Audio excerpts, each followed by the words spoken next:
Lyonnais74 qui nous demande quelle collection, quel set acheter. Tu ne me dis pas est-ce que tu fais de la collection, est-ce que tu fais de l'investissement, est-ce que tu es débutant ou plutôt ancien.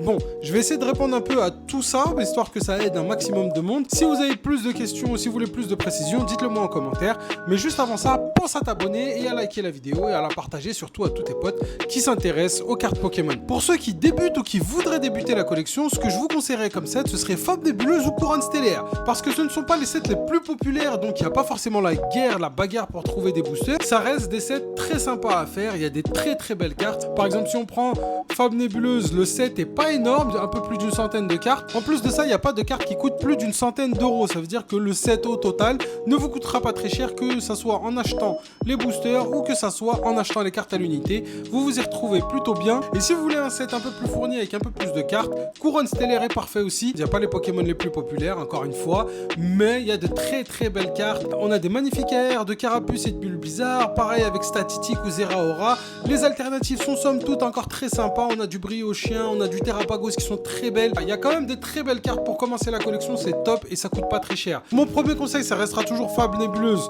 ou Couronne Stellaire. Maintenant, si au contraire vous êtes plus dans une optique d'investissement, d'acheter des items pour les revendre plus tard et ainsi de suite, là dans ce cas-là, ce sera pas ces séries-là que je vous conseillerais. Je vous conseillerais plus d'aller sur des séries très recherchées. Du coup, il y en a deux sur Écarlate et Violet qui vont vous intéresser tout particulièrement dans ce cas-là. Ça va être 151 ou Étincelle déferlante, parce que là par contre vous avez des cartes très intéressantes qui codent très bien, qui sont très recherchées par les collectionneurs, qui valent plusieurs centaines d'euros et en même temps les items prennent de la valeur et sont très recherchés. Donc ça pour l'investissement c'est top. Et pour tous ceux que je vois là commencer à taper sur votre clavier là énervé, ouais mais les investisseurs il y en a marre, c'est les ennemis des collectionneurs, c'est faux.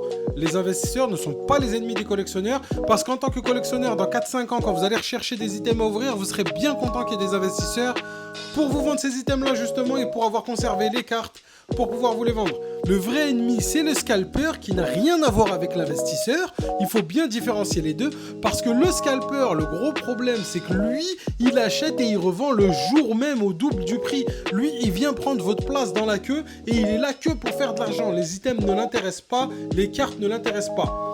C'est pas le cas des investisseurs. Et dans la majorité des cas, les investisseurs collectionnent aussi quelques séries. Il n'y a jamais que des gens qui investissent dans le scellé tout court. Ils se laissent toujours avoir, ils ouvrent toujours quelques collections. Si jamais j'ai pas répondu à tout le monde, si vous avez d'autres questions, mettez-les moi en commentaire.